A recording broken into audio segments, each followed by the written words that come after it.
Okay. Alex, yo, what's up, man? Thank you for coming on the podcast. I really appreciate you taking the time. Hey, Jack.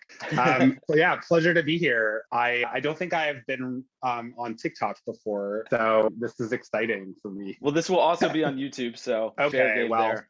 yeah, it always ends up YouTube. YouTube is like the collector, right? It always everything ends up on YouTube eventually. But it's funny because I'm usually trying to communicate with boomers, really, and if anything, most of my interactions on social media are on LinkedIn, which Hmm. is actually quite lit, I have to say. Because Yeah, that was there's funny a lot, when you were telling me that. yeah, well, Why is old LinkedIn lit? people, old people tend to know things, right? It's a correlation, not a causation, right? But old people tend to know things. So if you want to talk about big important things in kind of material ways, the old people on LinkedIn are happy to share their opinions. Like the retired guys, they'll Oh, comment on okay. anything. They're not on TikTok, they're not on Twitter even, So yeah, I think I like to be on LinkedIn because I like to befriend and build a network with people who have a lot of experience in big capital projects and understand that stuff deeply. But I think sampling from different age groups and cultures and nationalities and all different types of people is super important for coming up with new ideas that actually work. Yeah. So yeah. Yeah, and that's like Twitter. Twitter's also, becoming, I would say, the better version of LinkedIn. Maybe it's just taking time for those people with the experience to actually age in on Twitter. Maybe, yeah, perhaps. I feel like Twitter has a bit of a fatal flaw, though, of kind of toxicity. Like X Twitter, like blue checkmark X Twitter, those kind of people are super smart and they're doing interesting things usually, but they're also really gross and like obsessed with themselves Hmm. usually. It's not a rule, but it's Yeah, an blue check observation I've mark is made. definitely not where you get the information, the real good information and the good jokes and the good memes. To The me, it's the memes, second yeah. order effect of, I don't follow Washington Post Twitter account, but then the good accounts that I follow will retweet those or quote tweet them with a funny joke or start riffing off of that. And that's kind of how I get the news. Really, That, Twitter, yeah, yeah, that's Twitter value definitely to has me. the best memes, 100% agreed. And but something I'm kind of doing right now is bringing Twitter memes to LinkedIn. So now that's going to upset some people. I'm Yes, sure it will. it feels But like you're if it swimming upstream. but if it doesn't upset anyone, then it's literally not worth doing. So have you So had a meme do well on LinkedIn? I had a meme do well on LinkedIn. So I really at the early stages of hard tech, like energy tech like memography, I would say. So I've really just started in the last couple months, partly because Elon has kind of made it okay to make memes about anything you want, right? For sure. And I noticed there's definitely this like white space in the meme kind of literature, if you will, around energy technology, right? There just aren't a lot of really high quality memes around energy and materials and like chemical industry and this kind of thing, because all the people who know a lot about those things are on LinkedIn, right, where there's no memes. So yeah, so mixing those gene pools of kind of people kind of produces those types of new memes. And yeah, so I'm working on them. I will tweet some of them undeniably, but more than anything, it's not necessarily like the meme picture that counts. Mhm, It's thinking in terms of memes, right? mhm.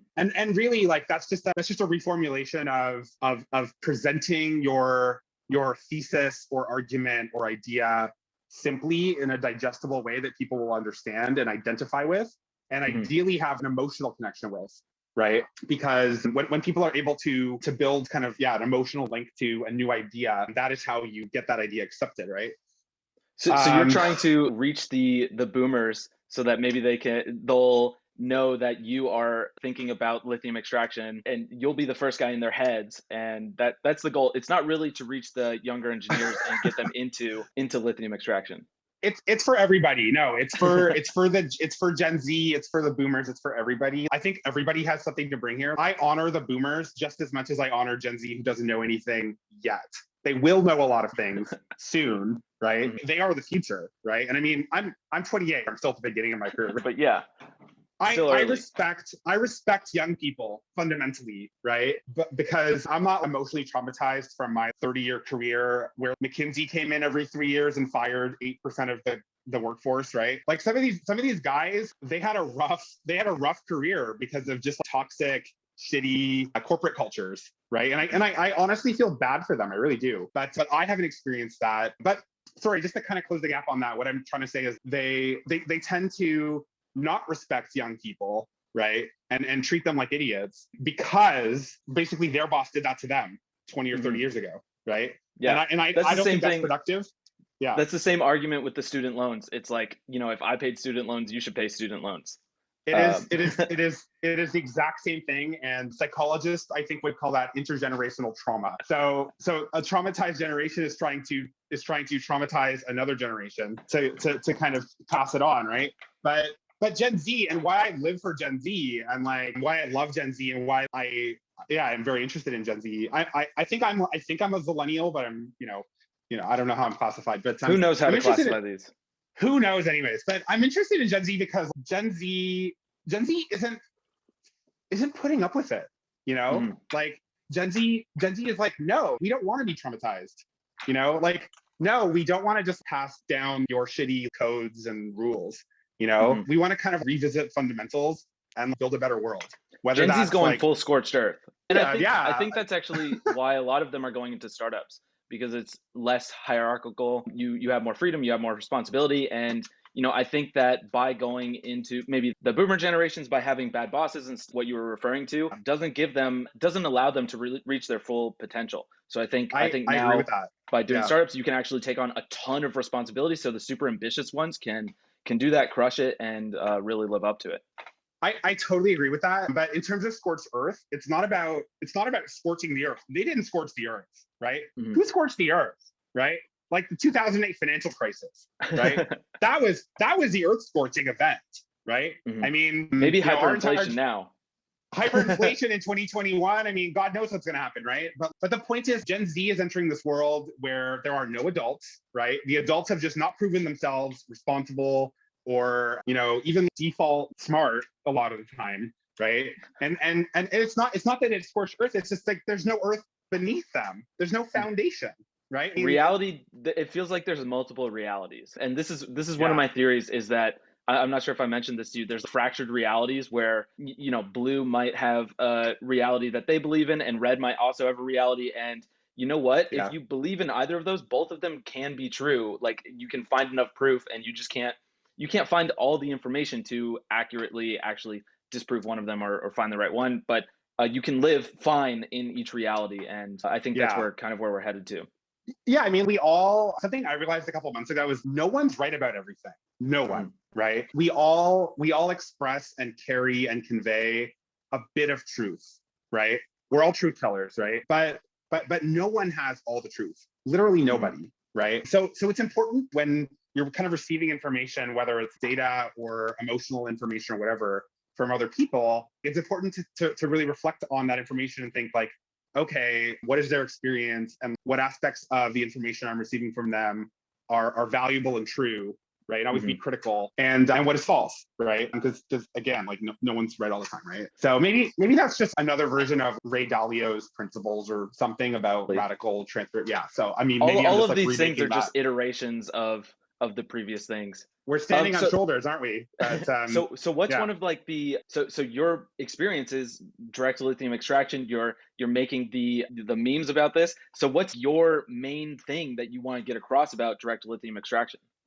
So I would summarize my professional thesis that I try to communicate through research articles and memes or whatever as something along the lines of like, let's actually take a step back and think through the kinds of environmental impacts that we are occurring and will occur in the battery value chain build out, mostly the upstream. And Mhm. so I'm mostly focused on in the mining industry and chemical manufacturing industry, and consulting across it with respect to lithium extraction technology. So kind of one of my keen interests is unlocking kind of new brine resources, which could potentially result in very low environmental impact of extraction to make battery chemicals. And so you're more bullish on brine versus hard rock. Could you kind of explain the differences and why you're more bullish on, or why you're focused on brine? So I think multiple types of lithium resources will feed the battery value chain in the next 10 years. And just to give anyone listening a little bit of background on this. So lithium chemicals that are used to make cathode materials in lithium ion batteries, like those found in your Tesla or other electric vehicles, it's kind of the dominant battery technology platform now. Those lithium chemicals are principally made from two different types of natural resources. So the first is a mineral, like a solid crystal called spodumene, that is mostly mined in Western Australia. So it's dug out of the ground, upgraded to remove things that are not spodumene, that do not contain lithium. And then a concentrate is sent to China, where it is processed into chemicals like lithium carbonate and lithium hydroxide. And is that the hard rock, or sorry, go That's ahead. hard rock. Exactly. Okay. Yeah. Colloquially, it's called hard rock, but there are other hard rocks that can produce lithium, like lepidolite and pedalite and zinwaldite and others. So I think it's fair to call all of those hard rocks. But the geology word that you would use is like a pegmatitic mineral, and that refers to the way that the resource is formed geologically. So that's where about half of I was going to ask, how is that formed? Volcanoes? If I was. It's so basically, so I'm not a geologist, okay? Totally So don't quote me, but basically lithium doesn't like to bind with other minerals fundamentally for kind of physical chemistry reasons. So if you have a pocket of magma in the earth, the lithium will tend to segregate to the top to it's the lightest element.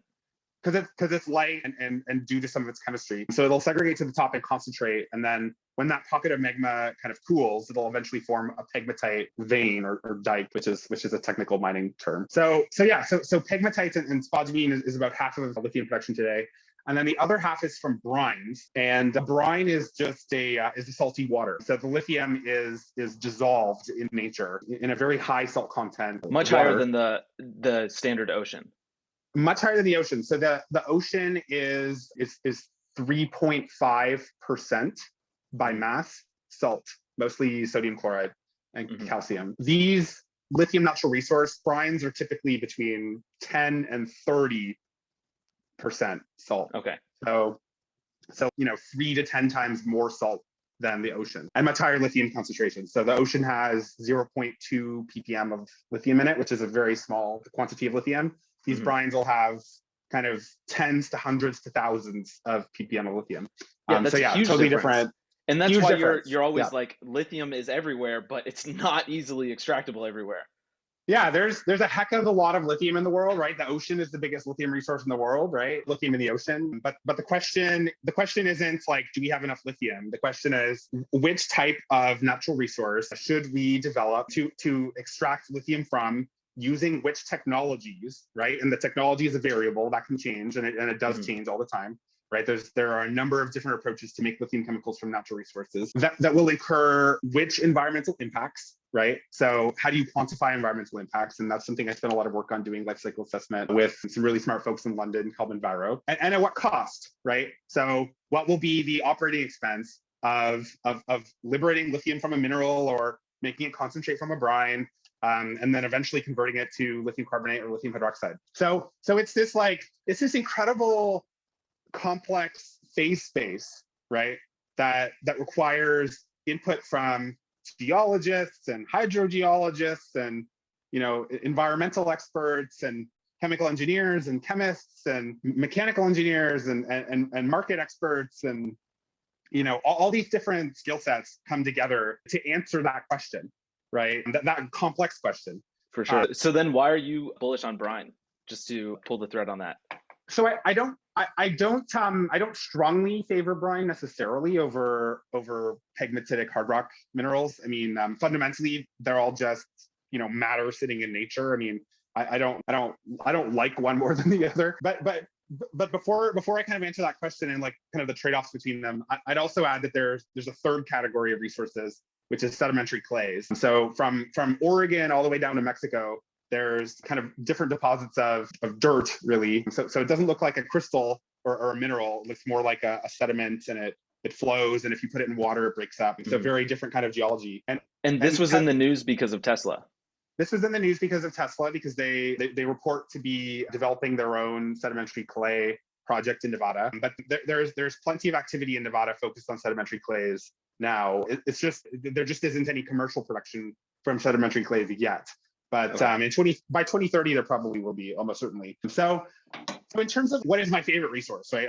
I wouldn't say I have a favorite resource, but what I do prioritize and what I do value and what I do think is important is minimizing the environmental impact of lithium chemical manufacturing from natural resources, period, right? Because the lithium market's going to explode by 8 or 10x in the next decade, right? I mean, it's just like 90% of it doesn't exist yet, right? It's tremendous growth that is happening really right now. And it's happening because of EVs, right? And because of the electrification revolution and the energy transition, right?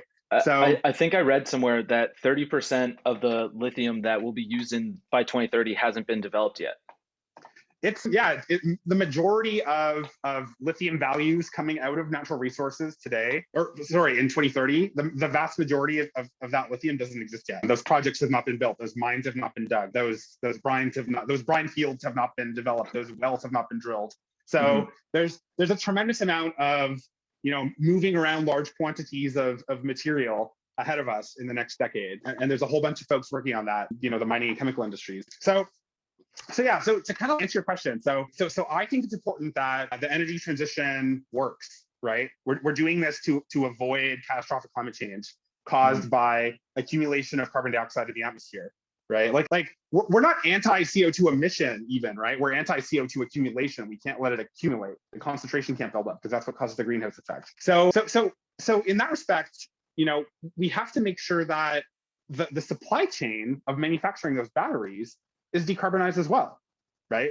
Because there are natural resources being developed now that have never been looked at before, such as sedimentary clays and other types of brine and other types of pegmatites that are lower grade and higher impurity than the types of resources that used to be processed into lithium chemicals, kind of, if infinity time ago is 20 years ago. So yeah, very different.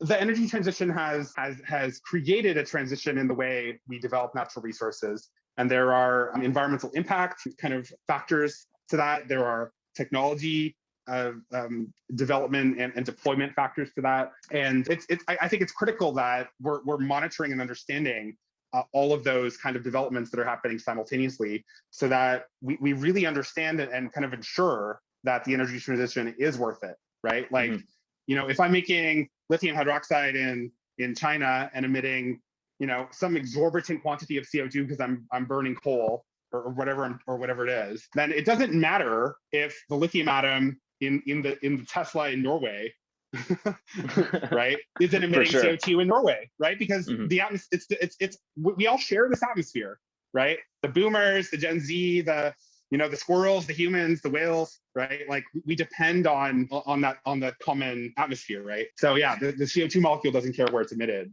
So you're mostly focused on making sure that the new technologies developed are decarbonized or lowest carbon impact. So do you focus on brine because it has the most potential to reduce the amount of carbon emitted per amount of lithium? So historically, back in ancient times, like a year ago, since I started kind of consulting independently across the lithium industry, I was kind of more focused on brines because fundamentally in a brine, the lithium is already in solution, whereas in a pegmatitic hard rock, you actually conventionally have to calcine the spodumene at 1,000 degrees Celsius first in order to get the lithium out, to get it in solution. Right. So there's a thermodynamic barrier that needs to be overcome. But my work has evolved to looking at how do we decarbonize mining of spodumene as well. Right. And the reason why is because a heck of a lot of spodumene mines will be built for a variety of reasons that are geopolitical and environmental and cost based. And so I've realized, it's also super important that we decarbonize spodumene mining because it's going to happen. Right. Like I accept reality. Right. And I want to meet reality, right? And do whatever I can to help people decarbonize their processes and their minds and understand the options and the trade-offs, because that is also critical. So I wouldn't say it's like either or. I would say that all different types of natural resources are being developed to make lithium chemicals, and we should decarbonize all of them. So when you were discussing the hard rock, you said that it had to be heated up so that it frees the lithium. Now, this also is similar to geothermal brines, right? Where you need the higher temperatures so that the lithium is easier to be extracted, from what I understand.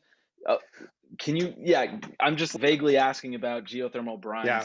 So I would say those are kind of the heat in both cases has fundamentally different functions. So if you're using a calcination and a roasting to liberate lithium from a spodumene concentrate, you're doing that because that is literally the quantity and type of energy that needs to be put into the kind of material system in order to liberate the lithium. In a geothermal brine context, and just to kind of, at a high level kind of explain, these are brines that are taken from between 3 to 10,000 feet deep, and they're typically between kind of 50 to 150 degrees Celsius after heat is taken out to produce electricity using relatively mature technology developed in California and around the world. So the Salton Sea has a geothermal brine field just south of the Salton Sea. There are actually north of the Salton Sea too. There are geothermal energy plants all over the place.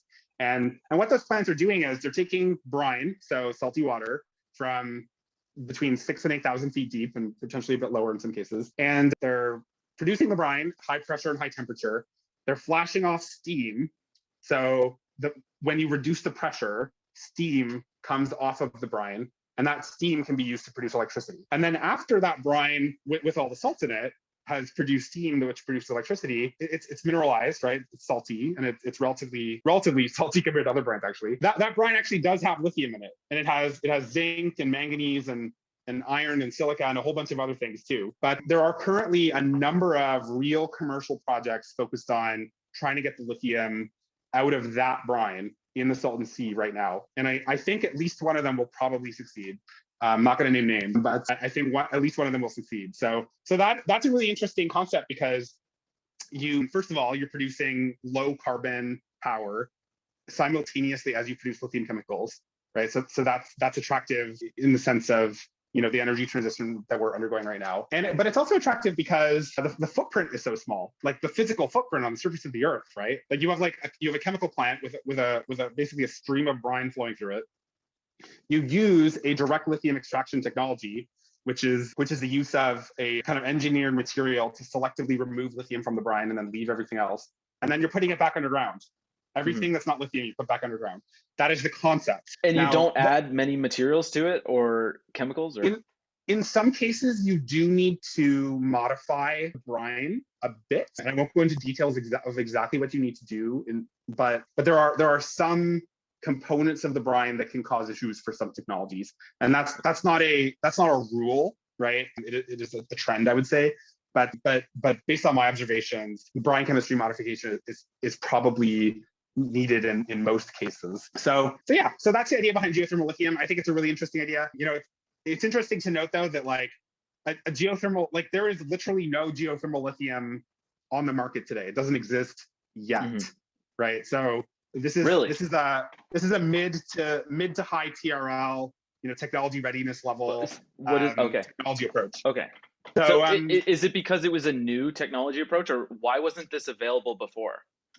So two reasons. So first of all, a number of new technologies have been developed and really improved significantly over the last 5 to 10 years, which enable geothermal lithium in some cases. That's the first part. But then the second part is that we just didn't need the lithium, right? But before the lithium ion battery kind of story, right? Lithium was used to make glass and lube and kind of, I don't want to be mean to glass and lube, but they were just small, a ton of things. Yeah. It was a very small industry, right? We didn't need 3 million tons per year of lithium carbonate.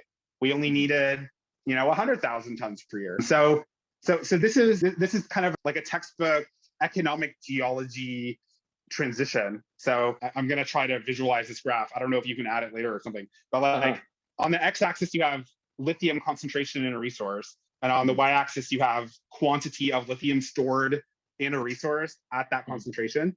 Like I was saying earlier, most of the lithium in the world, a lot of lithium in the world is in the ocean, right? And so there's a ton of lithium in the ocean. So at a really low concentration, there's a huge amount of lithium. And then only at a couple, in a couple little instances, like the Salar de Atacama in Chile and some other salars and the Greenbushes mine in Australia, you have really ultra high grade resources that are kind of freaks of nature. Right. Okay. And where do you think the humans kind of started extracting lithium?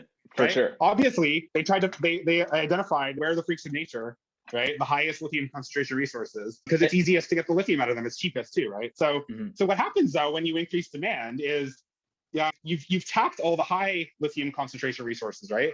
So you've got to start going down the axis. And I don't know if this is materializing correctly on the screen, But For like for you, for those watching the YouTube video, you can see him doing the graph.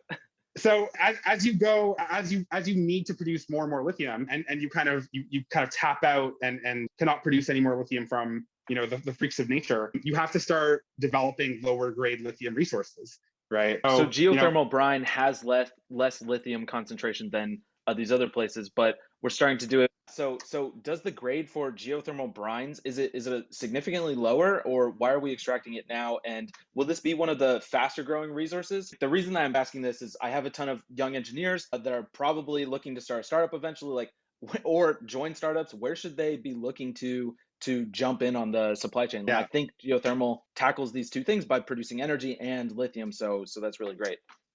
Yeah. So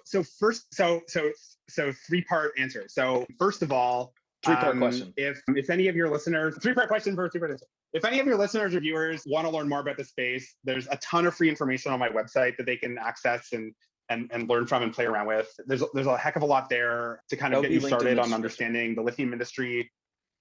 Cool. And if they are particularly kind of energetic and have some interesting questions or ideas, please feel free to reach out. It's super easy to reach me on Twitter and LinkedIn and email and different avenues. And so yeah, if you have anything interesting that you want to share, feel free to reach out. And if you're looking for a job or thinking about a startup idea or whatever it may be, I'm all ears and I'm here to help because again, I believe in young people and I believe that young people have a lot to bring to the space. So that's the first thing I would say. Second thing I would say is to answer your kind of technical question about brine resources. So are geothermal brines low grade? Yes, compared to kind of conventional historically developed brines. So, like the Salar de Atacama in northern Chile has, probably the wells that are pumping brine as we speak are pulling something like 1,500 to 2,000 ppm, parts per million, of lithium brine. That's very high.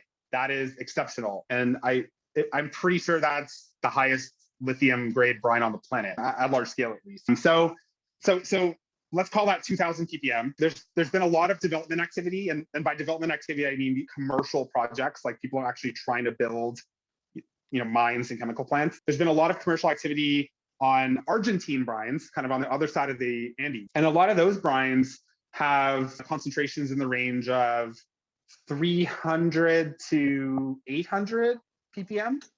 So we've already gone from 2,000 ppm, 1,500 ppm, to about half to a third of that in Argentina. 30%, yeah.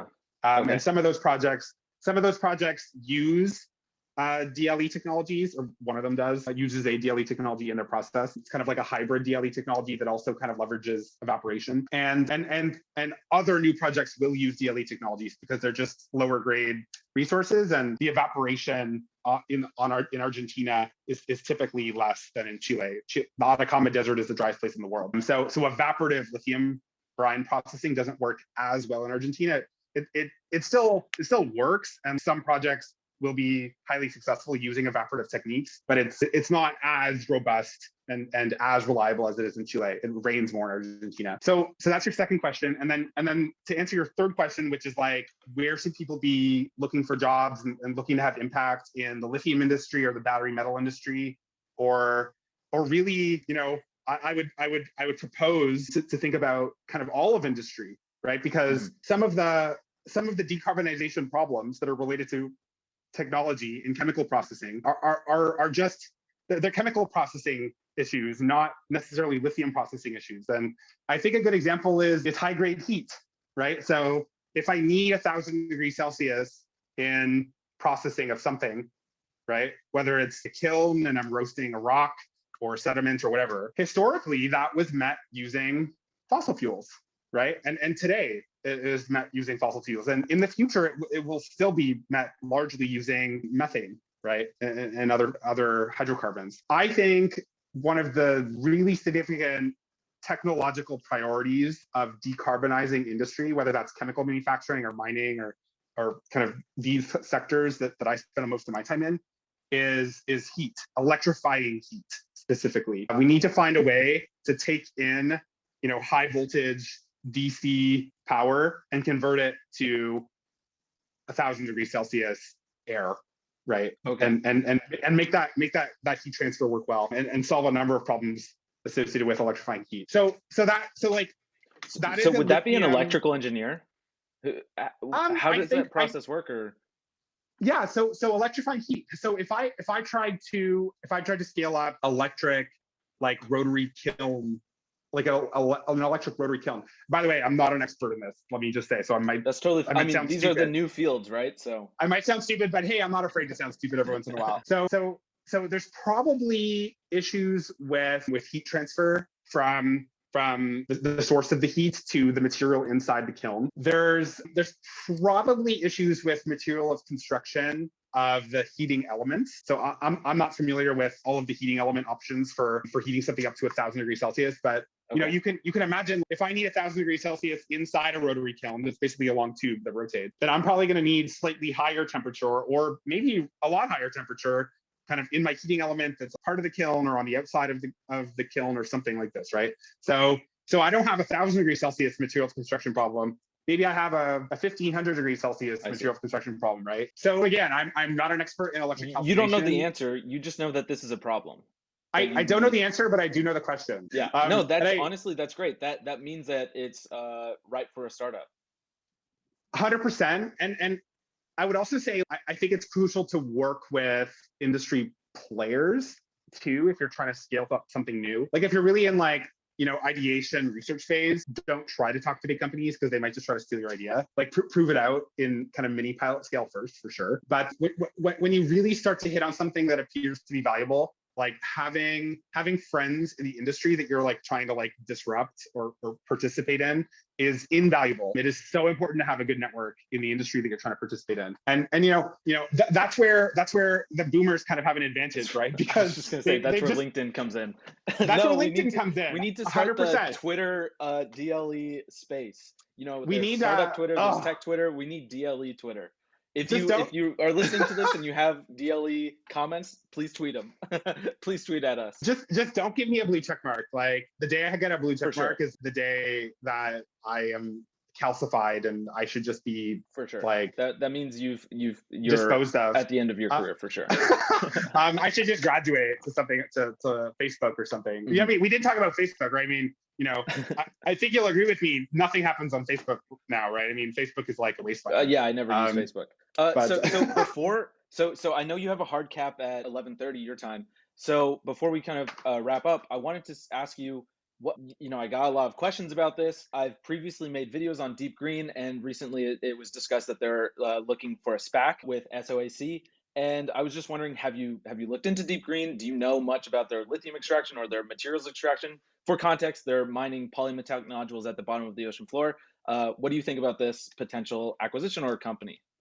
yeah, so I'm a little familiar with Deep Green. I know some of the folks who worked on their project. I don't have any contact to Deep Green, so my perspective on this is very kind of virgin and That's just great. internet contact. What I am interested in what they're doing, I would say, and just for context, so they're trying to like suck up these kind of like rocks of manganese, nickel, and cobalt at the bottom of the ocean, the Clarion-Clipperton Belt in the Pacific, kind of equatorial Pacific, kind of west of Mexico. And I'm interested in this because obviously we need the nickel and the cobalt. I think they're mostly manganese. I don't remember, but Mhm. we need manganese, but maybe not all the manganese. So I don't know how exactly they're going to market their manganese. But my main contact with them was reading their life cycle assessment. So they put together a very professional LCA report, which they published, and I think it's available online, where they quantified their environmental impacts using best practice methodologies. And I think that was important because there's been kind of conversations around the risks associated with deep sea mining, right? Sucking up these nodules from the ocean floor, which potentially brings along with it other sediments or things that are potentially alive that could kill those things that are alive. So I think the LCA that they produced was very professional and supportive of their kind of thesis about what they're trying to do. And so if it's between sucking up nodules from the middle of the Pacific versus tearing up rainforest in Indonesia or New Caledonia, right? I really don't have anything against deep sea ocean worms. I swear I don't. Right. I think it is extremely important and valuable that we study their biology, and their physiology, and identify like, are there compounds in their skin that we can turn into medicine or whatever it may be. I'm super attuned to that reality, but extraction and producing these materials that end up in our lithium-ion batteries in our Teslas, or or wherever we want to use them, your cell phone, etc., always carries environmental impact. Let me say that again. Production of materials that go into your batteries, whether it's your electric vehicle or your phone or whatever, always has environmental impact. The point is not to eliminate the environmental impact, because you can't. You literally cannot, right? The point is to quantify and control and reduce the environmental impact. It is a minimization function. It is not a multiply by zero function. For sure. Right. So this is a great way to reduce the environmental impact. So according to the LCA, it looks like it. Yes. So if I was to say this in what I think are the best technical terms, according to their LCA, for the impact categories that they quantified with the consulting company that they did it with, there are impact reduction opportunities for deep sea mining compared to tearing up rainforest in Indonesia. Okay. In terms of biodiversity and other impact categories. So totally agree. So I'm not. I don't think anyone cares about my approval of what they're trying to do or not. Maybe someone does, but what I would say is like that is the right way to approach this question is to quantify and understand and compare, right? Totally. Because just because it's new doesn't mean it's bad. And I think it's really problematic that they faced a lot of resistance just because it's new. And just because it hasn't been done before, I don't know what like planet people are scared of the ocean, mining in the ocean. People are scared of mining the ocean, and I don't think that is a super mature position. I think it is a mature, smart position to say, let's study the biology of the animals that live in the deep sea ocean. 100%, like literally everyone's on board. But just being objectively against ocean mining, I think is not the most mature, kind of best way to think about it. For sure. So I have one last question. I kind of wanted to get more into your background, but in lieu of that would take a little bit of time. I can push my call back by 15 minutes. I mean, that's totally up to you. I had really two questions. I kind of wanted to talk about your background, how you started, Lilac, and you were a chemical engineer and philosophy major, and then you started Lilac, and then you started Jade Cove, and what the future of that looks like. And then I guess if you push your call back, I'll save that question for the last one. But before that, I wanted to ask also, other than this electricity to heat problem, what is the other $1 billion, like, what's your like wish for? What are the other questions? The other questions I'm asking. Yeah. Okay. So my story at a super high level. So I am from the country north of Toronto, about an hour north. I grew up kind of in like playing in mud in the fields, building forts and diverting rivers and collecting rocks. And so it actually was surprisingly formative. And I graduated from high school and then went for my undergrad in Montreal at McGill, where I was going to study physics and philosophy. And someone's mom was like, what are you going to do with that? So I switched to chemical engineering and philosophy. So I did, that was my major and minor. And throughout undergrad, I was doing academic and industrial research in wastewater treatment and water chemistry. And so I've been studying kind of water related processes for my entire adult life, like a decade, basically. And I kind of got tired of cleaning up other people's messes. So I went for a PhD at Northwestern in Chicago to study CO2 conversion, heterogeneous catalysis. So this is the idea of using kind of special materials that make CO2 plus hydrogen reactions move much faster to make certain products. And so I thought I was interested in this concept of the solar fuels kind of cycle, where you would use something like methanol or DMO or formaldehyde in a kind of new kind of engine and combust it with oxygen and release CO2 and then capture it again, split water to make hydrogen and oxygen, re-react it and repeat using renewable energy, presumably. But and that was really fun. Like I built like a high pressure, high temperature reactor and a gas chromatography machine. And I learned so much about physical chemistry and